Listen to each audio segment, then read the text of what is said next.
You're in the mix. SKM presents Strictly for the Music Podcast. You are now live with the #1 podcast for all upcoming artists worldwide. It's the real deal.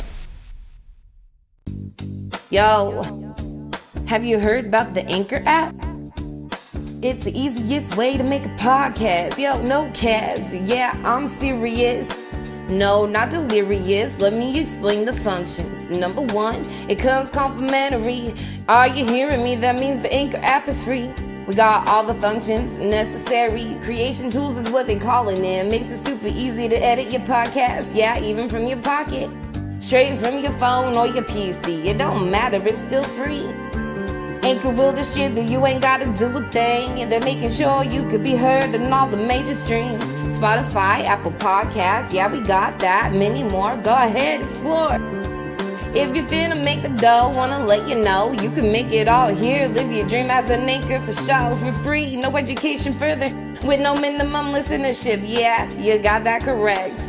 Whatever you need, we got all you can see. To make a podcast as easy as 1, 2, and 3. Download the free Anchor app to get started. You can also go to anchor.fm. Let's get you top charted. Back to the show. Yeah, we gonna get it poppin'.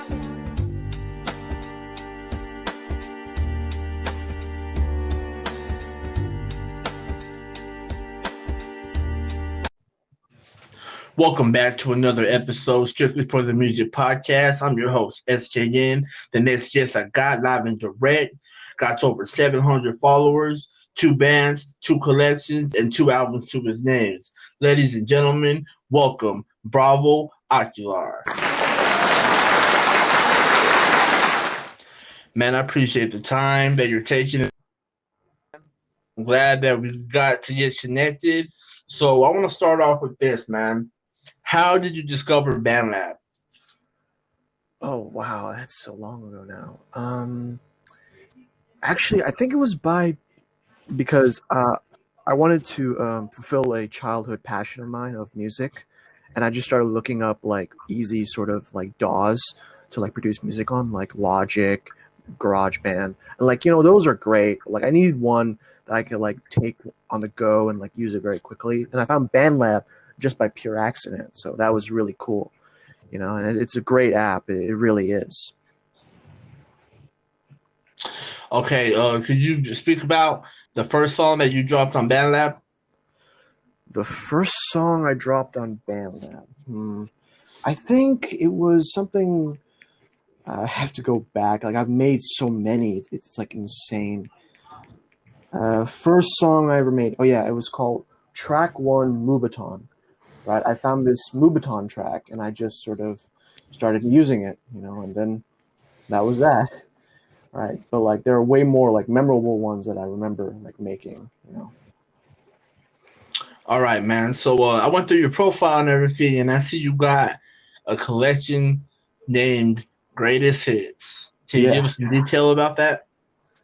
Well, at the time, I was trying to collect all the best songs I ever made for like, my followers and stuff. And like, I just collected the ones with the most likes and the ones that I really liked as well. And just combined all of those and just put them in one collection. It was very simple, Right. All right, man. So you're affiliated with 2 bands on BandLab.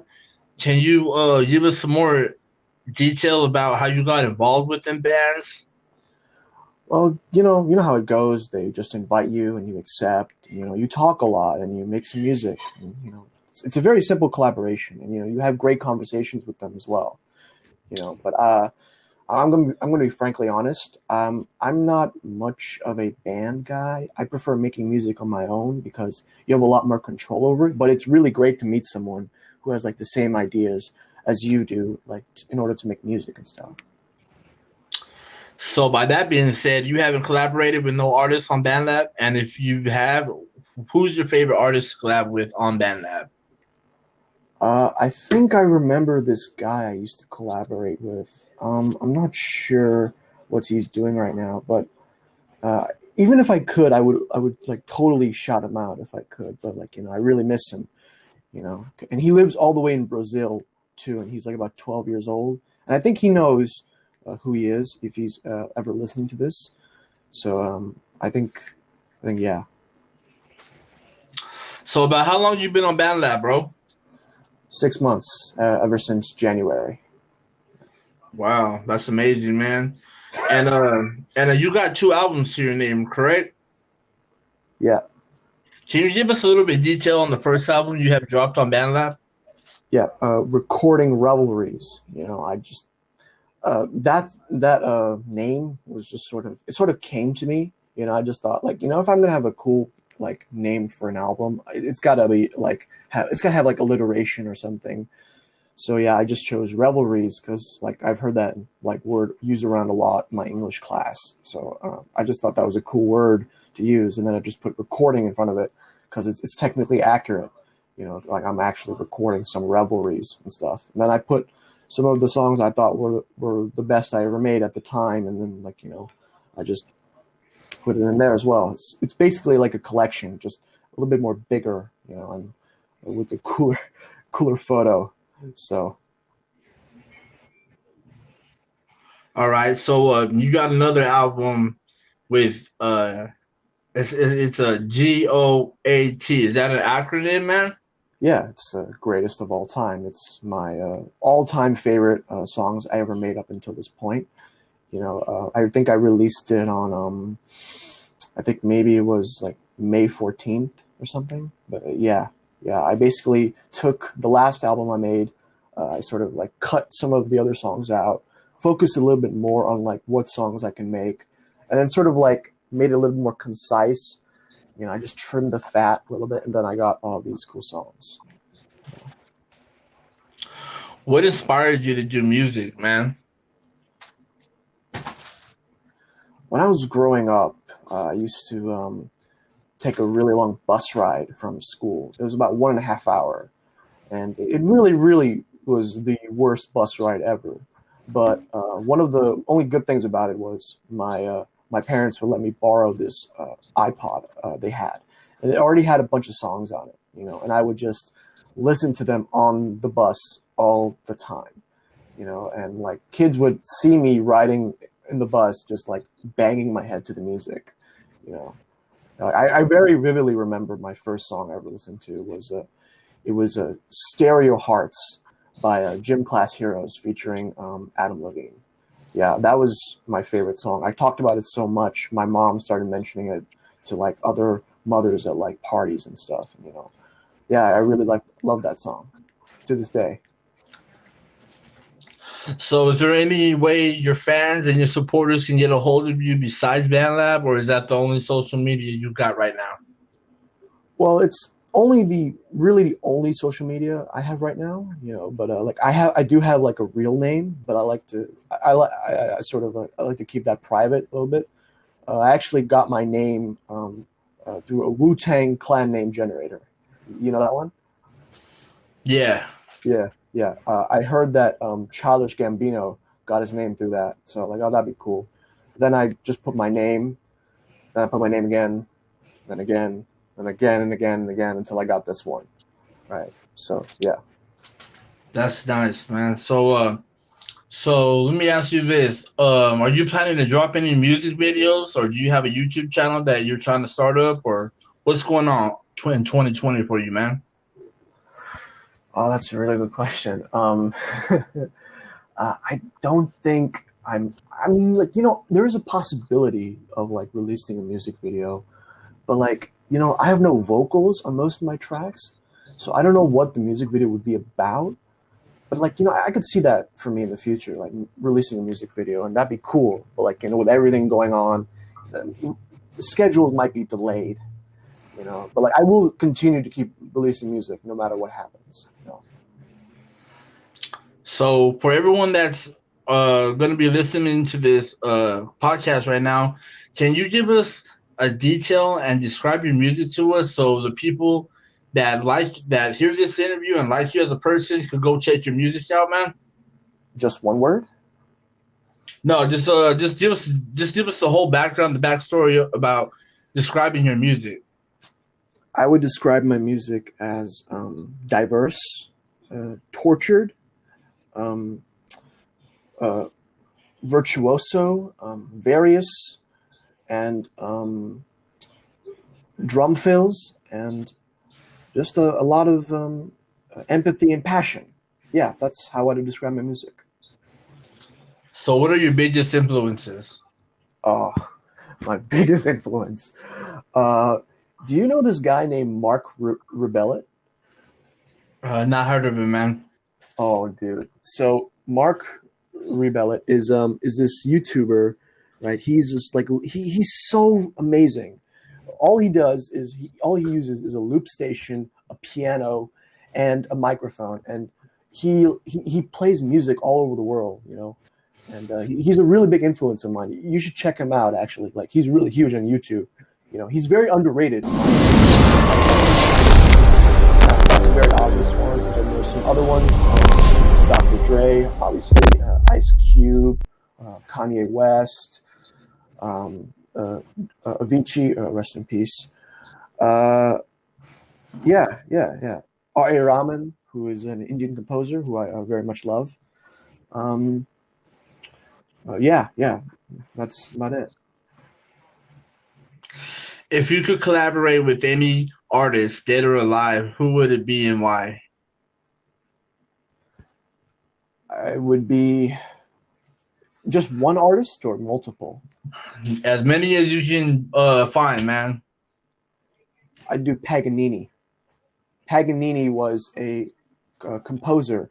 He wrote my favorite symphony, Caprice number 24. And I like Paganini because he was a lot more different than the other composers. Paganini reminded me of the modern day rock stars we have. Like he was a gambler. He paid a lot for prostitutes.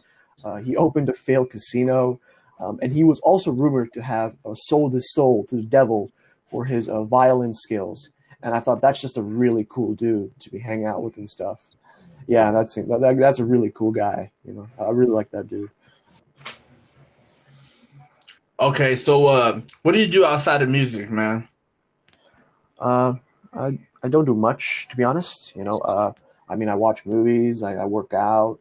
You know, I apply for internships.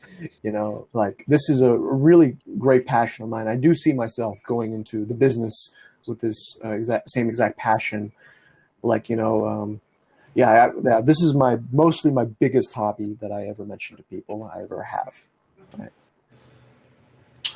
Pros and cons of BandLab. Pros and cons of BandLab. Let's see. The community is a pro. Collaboration is a pro. Music production, accessibility is a pro.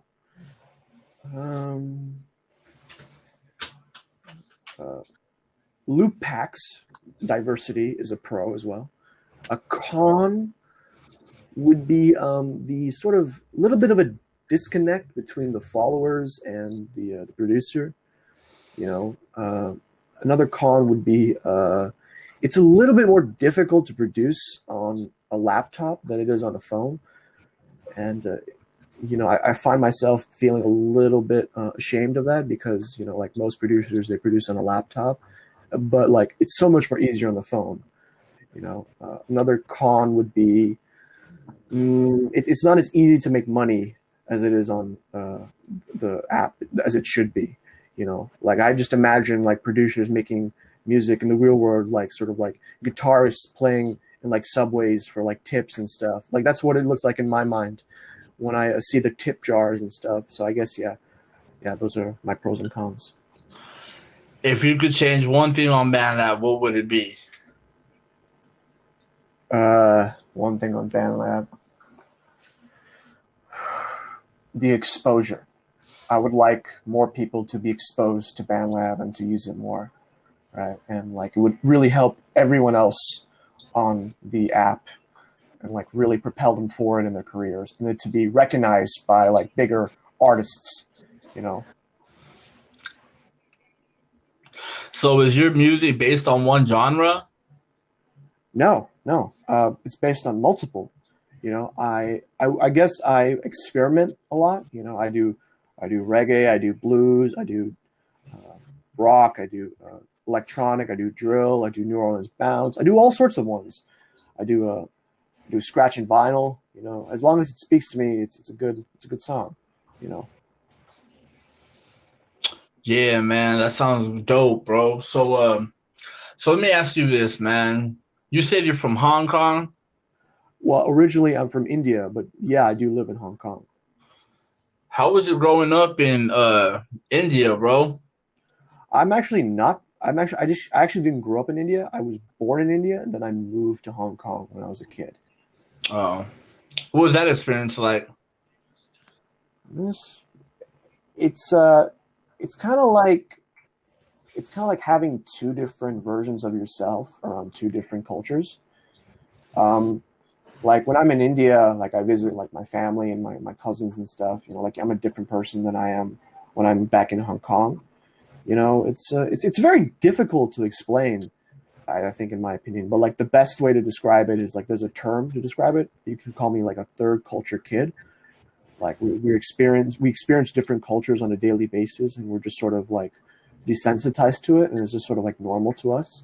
You know, even though for most people they'd be like really shocked at the same time. But like, you know, India and Hong Kong have like very similar cultures, I guess you could say that. You know.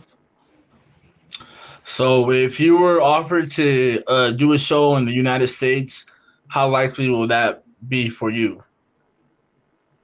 How likely? Yeah. Hopefully, very likely. I'd love to perform somewhere in the U.S. If I could perform anywhere in the U.S., it would be Atlanta. I'd like to perform in Atlanta. Atlanta. Yeah, man. That's what's up. Hey, do you got any special shout outs you want to give, man? No, not really. Just check out my albums, GOT and Recording Revelries, and be sure to follow me. Yeah, that's it. Okay, so I know it's bandlab.com/. What is the username that you use so people can go directly to your page, man? It's actually Ocular. That's okay. All right, so that's how. All right, man. You got any final words you want to say before we cut this? Just thank you for having me on here. It was really, really fun. Thank you. Oh, bro, I appreciate you coming on, man. Thank you for being my. I'm probably gonna release this this later on this week. I'm not sure what day, but I got you, and we're gonna come live direct. Thank you for tuning in to Strictly for the Music podcast, and we're gone.